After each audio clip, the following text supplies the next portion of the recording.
When Cadet Mia Carter stepped off the transport bus and onto the grounds of the Naval Special Warfare Center, the morning air was cold, sharp, and filled with a tension she immediately recognized from her years in competitive athletics.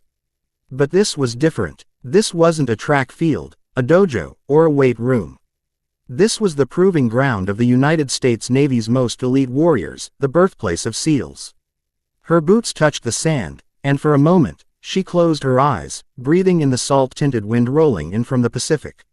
Long before she arrived here, people had doubted her. Coaches, relatives, teachers, even friends who thought the Navy was too extreme, too harsh, too unforgiving for a woman like her. But Mia had never needed external validation. She came here with one mission: to earn the trident, to prove she could stand where few had survived. The other cadets spilled out behind her, whispering and murmuring as their eyes drifted across the massive training compound. Ropes hanging from towering frames, obstacle courses stretching across the sand, a cold steel bell gleaming in the center of the courtyard. The bell that broken men rang when they quit. Mia barely glanced at it. She didn't come here to ring anything. As she adjusted her gear, she noticed the eyes. Dozens of them, some curious, some dismissive, others openly annoyed. Yes, she was one of the few women here. Yes, she was smaller than most of the men. Yes, she had a calm, quiet presence that made some underestimate her at first glance. But that had always been her weapon. Within minutes, the candidates were lined up in the center of the combat field. An instructor barked orders, and bodies snapped to attention. Mia stood tall, shoulders squared, gaze forward, focusing on the horizon. She didn't know that in less than an hour, nearly 282 Navy SEALs would be standing around this very field, watching her. But she felt it. She felt something heavy moving toward her life, something that would test her beyond any drill or simulation. Because standing 3 rows behind her were Cole Haskins and Ray McConnell, 2 trainees known not for their skill, but for their egos. They believed they were born to be SEALs, that strength and size alone were the only qualifications. They'd been smirking at Mia since the bus ride, whispering, nudging, laughing under their breath. She ignored them the way she ignored mosquitoes in the summer. But some mosquitoes don't like being ignored. As the instructors dismissed the group for the first warm-up drill, a sand run, Cole and Ray hung back, letting the other cadets spread out. Mia jogged forward toward her lane when a sudden hand clamped around her arm. She turned sharply, instinct kicking in, but stayed controlled. "What's your problem?" she asked, voice steady. Cole smirked. He stood a full head taller than her, built like a linebacker with more arrogance than discipline. "Our problem," he said, "is that you don't belong here." Ray crossed his arms. "So before we begin, you're going to kneel. Show respect to the real SEAL material." Mia blinked. Then she laughed. It wasn't loud. It wasn't disrespectful. It wasn't mocking. It was the laugh of someone who'd seen this insecurity 1,000 times before and refused to take any of it seriously. "You two aren't SEAL material," she said calmly. "You're barely Navy material." Ray's face reddened instantly. Cole stepped closer. "I wasn't asking," he growled. "Kneel. Make me." 2 words. Quiet, cold, strong. They exchanged glances, surprised she didn't shake or back away. Ray moved first, stepping behind her, while Cole stayed in front, blocking her path. Mia didn't flinch. "Move," she said. Cole grinned. "Kneel. Move." He didn't. Ray lunged from behind. She heard him before she felt him. Years of martial arts training taught her the sound of a body shifting weight, the cadence of approaching footsteps, the change in breathing when someone was preparing to strike. She sidestepped, but the sand slowed her, and Ray's shoulder clipped her back just enough to stagger her forward. Then Cole shoved her. She landed hard on her knees. It wasn't the fall that angered her. It was their laughter. "You see," Cole taunted. "She kneels just fine when you help her." Ray kicked sand at her boots. "Told you she wouldn't last an hour." Mia didn't say a word. She inhaled slowly, exhaled slower, grounded her palms into the sand, feeling its warmth. Then she rose. She didn't spring up, didn't jerk or lunge. She stood the way a storm stands, quietly, but with a presence that shifts the air. Her eyes locked on theirs. Calm, steady, sharp enough to cut steel. "You made one mistake," she said softly. Cole frowned. "What?" "You forgot to keep me down." Before they could react, Mia moved. She didn't throw punches. That would get her disqualified. She didn't strike pressure points. That would injure them. Instead, she used the only tool allowed at this stage, leverage and control. Cole reached out to shove her again, but Mia stepped inside his arm, pivoted, and redirected his force, sending him stumbling forward face first into the sand. Ray lunged, but she sidestepped and snatched his wrist, twisting him off balance until he dropped to a knee, the position he tried to force her into. She didn't gloat. She didn't smirk. She simply said, "Stand down." But Ray didn't. He swung. She blocked. His arm hit her forearm, and pain shot up her elbow, but she kept her grip steady. Then she used his momentum to flip him over her hip, slamming him harmlessly but decisively into the sand. He groaned, wheezing. Cole scrambled up, but Mia stepped back, hands raised. "No further," she warned. "I'm not playing with you. Walk away." Cole rushed her. He didn't make it 2 steps. "Freeze." A voice roared across the field. Deep, authoritative, sharp enough to slice the wind. Every trainee went rigid. Mia lowered her stance instantly, heart hammering as she turned.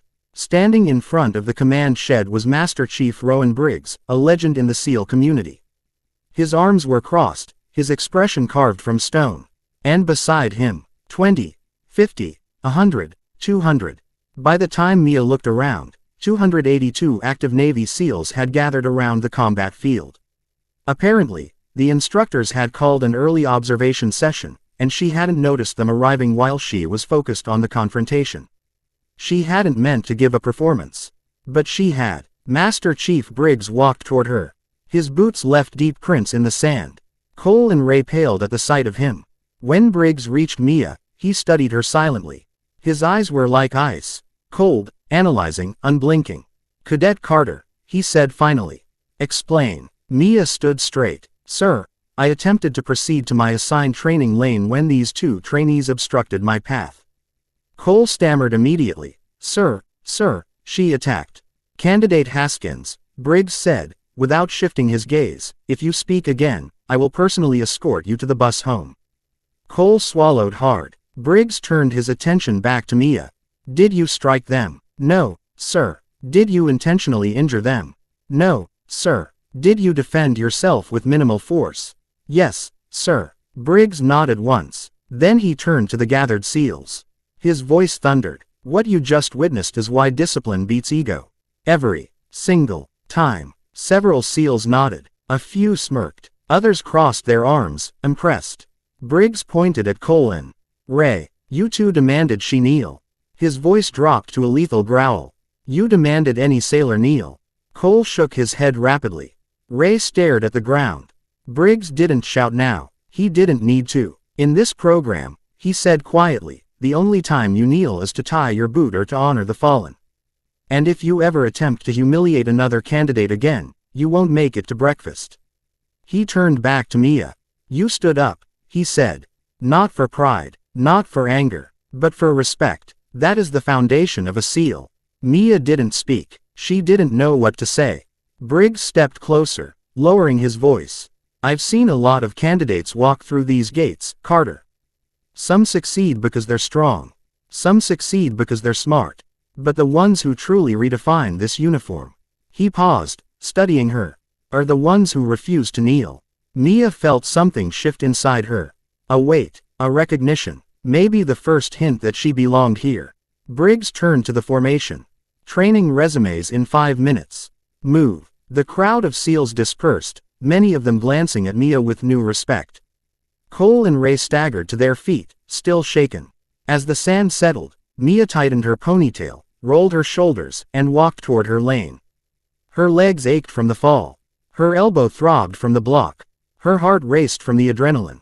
She didn't care. She wasn't here to be comfortable. She was here to rise. Over the next 3 weeks, Mia became known quietly, silently, through hushed conversations between instructors and brief nods between senior SEALs. She never bragged. She never flaunted what happened on day 1. She didn't need to. She proved herself in the water, beating half the men in ocean swims. She proved herself on the obstacle course, completing it with near record times. She proved herself in endurance drills, running with a broken toenail and never slowing her pace. Cole and Ray avoided her completely, especially after Briggs reassigned them to extra inspections and night shifts. Their arrogance evaporated, replaced with something almost like fear. But Mia never held grudges. She wasn't here to punish anyone. She was here to earn her future. When Hell Week came, 5 days of sleep deprivation, icy water, grueling team evolutions, Mia suffered like everyone else. The Pacific was merciless, the instructors relentless, the cold unforgiving. Her muscles trembled, her bones felt hollow, her mind drifted between determination and near collapse. But every time she faltered, she remembered the moment she hit the sand. The kick, the shove, the demand to kneel, and how she rose. Those memories kept her awake when her teammates nearly collapsed. They kept her feet moving when her lungs burned. They kept her voice strong when her boat team struggled. During one midnight surf torture session, as icy waves crashed over their bodies, Cole suddenly whispered through chattering teeth, "Carter, how are you still holding on?" She didn't look at him. She didn't gloat or mock or remind him who caused her first bruise here. Instead, through the freezing water, she whispered, "I don't kneel for pain either." By the time Hell Week ended, only a fraction of the candidates remained. Cole failed. Ray quit on day 3. But Mia, or rather, candidate 47, was still there. Standing, shaking, exhausted, drained to her core, but standing. And that mattered. The instructors knew it. Master Chief Briggs knew it.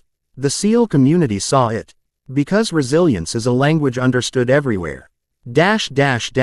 Months passed. The training grew harder, more specialized, more intense. Mia learned demolitions, close quarters tactics, advanced diving, recruit leadership, stress response, and long range navigation. There was no favoritism, no easing the standards for her. If anything, instructors pushed her harder, expecting more. She delivered, some days barely, some days impressively, every day completely. But it wasn't her physical performance that impressed the Master Chief most. It was her leadership. During a long-range hike, when 2 candidates twisted their ankles, Mia redistributed their gear so the pace wouldn't slow.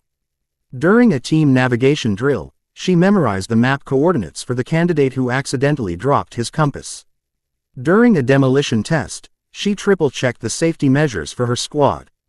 People noticed, not because she asked them to. Because excellence is loud even when you are silent. By the time graduation week approached, Mia had become one of the most respected candidates in the class. Her teammates trusted her, instructors acknowledged her, SEAL observers nodded in approval when she walked past. She wasn't the best at everything. She wasn't the strongest. She wasn't the fastest. But she was unbreakable. The moment she stepped onto the courtyard for final evaluation, she felt the same tension she'd felt on day 1. But this time, it didn't come from doubt. It came from destiny. Standing in the center of the field, not far from the place she had been shoved to her knees 6 months ago, was Master Chief Heroine Briggs. He held something in his hand.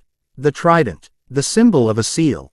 The culmination of every bruise, every breathless run, every freezing wave, every moment of doubt overcome. One by one, candidates were called up. Some cried, some nearly collapsed. Some stood stiff with pride. When her turn came, Mia stepped forward, boots sinking slightly into the sand. Briggs pinned the trident to her uniform. "You earned this," he said quietly, not as an instructor, not as a commander, but as a warrior to another warrior.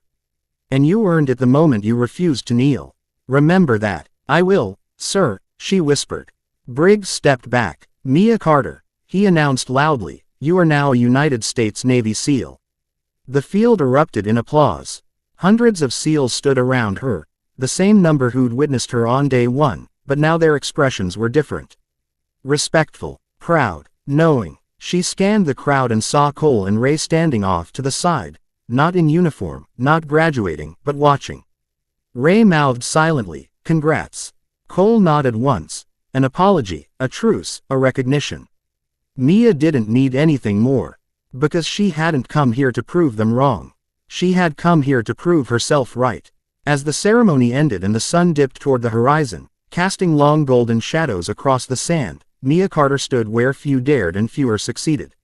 Not because she was fearless, but because she had chosen the harder path every single time. She had fallen, she had risen, she had endured, and she had refused to kneel. Not on day one, not during Hell Week, not during the worst moments of training. Not ever. And in the end, that refusal didn't make her stubborn, it made her unstoppable. If you want to see even better stories like this, make sure to subscribe to the channel, hit the like button, leave a comment, and press the bell icon for more updates.